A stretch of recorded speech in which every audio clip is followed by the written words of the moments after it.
रूपनगर गांव में एक दिन एक सब्जी वाले के साथ ऐसी घटना घटी जिससे कि उसकी जान और उसके गांव वालों की जान खतरे में आ जाती। एक दिन सुंदर वन जंगल के पीछे पहाड़ियों में बसा हुआ एक बंगला था।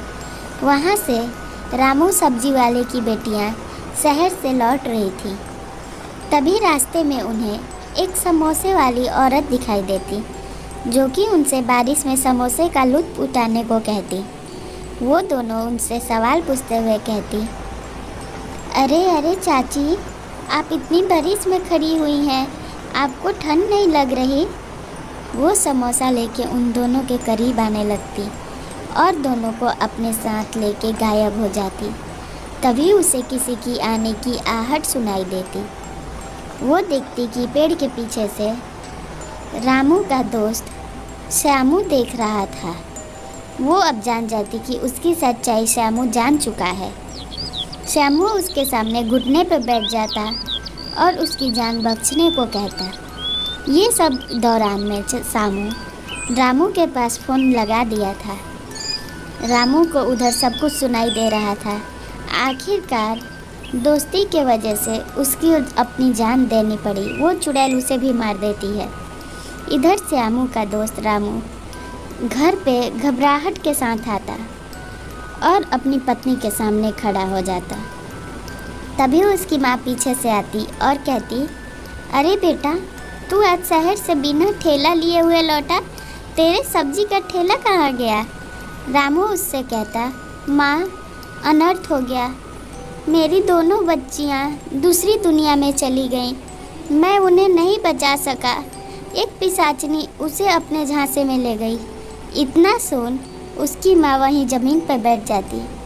उसकी पत्नी गूंगी और बहरी थी, उसे कुछ सुनाई नहीं देता, इसलिए वो चुपचाप रोटियां बना रही थी। उसकी माँ कहती, तू ये क्या कह रहा है? पहले जांच पड़ताल कर। वो कहता, माँ, मेरा मित्र श्यामू भी मर गया। उसने मेरे पास फ़ोन कर दिया था। वो उससे पीछे से देख लिया था, इसलिए वो चुड़ैल उसे भी मार दी। हमें किसी तांत्रिक के पास जाना होगा। झट से वो लोग तांत्रिक के पास जाते हैं। तांत्रिक के पूजा पाठ और शक्तियों के कारण वो पिशाचिनी सामने आती और गुस्से में झिलझिलाते हुए चिल्लाती और कहती, देख तांत्रिक, ये पूजा पाठ तू अभी रोक दे, वरना जान से मार डालूंगी मैं तुझे। तांत्रिक बाबा लगातार तंत्र विद्या शुरू किए रहते और अपने सामने वो बस हवन कुंड के जलने के इंतज़ार करते। हवन कुंड जल जाती तो वो उस पिशाचिनी को वहीं कैद कर देते और कहते, तू अब जितना भी कोशिश कर तो हिल नहीं सकती। पिशाचिनी बहुत वहाँ से भागने की कोशिश करती, पर उसकी लगातार कोशिश नाकाम हो जाती। तांत्रिक बाबा उससे अपनी शक्तियों से वहीं कैद किए थे ताकि उसकी सारी सच्चाई निकलवा सके। वो लगातार मंत्र पढ़ते हुए कहते कि तू अपनी सच्चाई बता, वरना मैं तुझे यहीं कैद कर दूंगा। वो उसे वहीं कैद कर एक पेड़ के रूप में खड़ा कर देते और उस पेड़ में सारी उसकी सहेलियां आ जाती जो उसके साथ उसकी पिशाचनी वाली दुनिया में थी। कुछ गांव वाले आते और सच्चाई पूछते बाबा से। बाबा कहते, अब ये पेड़ ही तुम्हें सारी सच्चाई बताएगी। पेड़ में से धीरे धीरे करके सारे भूत प्रेत निकलने लगते हैं और उनका शरीर पेड़ के अंदर रहता। वो लोग निकलते ही कहते हैं कि वो सब्जी वाला हमारे पेड़ के पास से सब्जियां ले गया था तोड़ के शहर में बेचने के लिए, इसलिए हम लोग उसकी बेटी को ही निगल गए। उसकी हिम्मत कैसे हुई? अब हम लोग आज़ाद हो चुके थे तो तुम्हारे सारे गाँव वालों को अपनी दुनिया में लेके जाएंगे।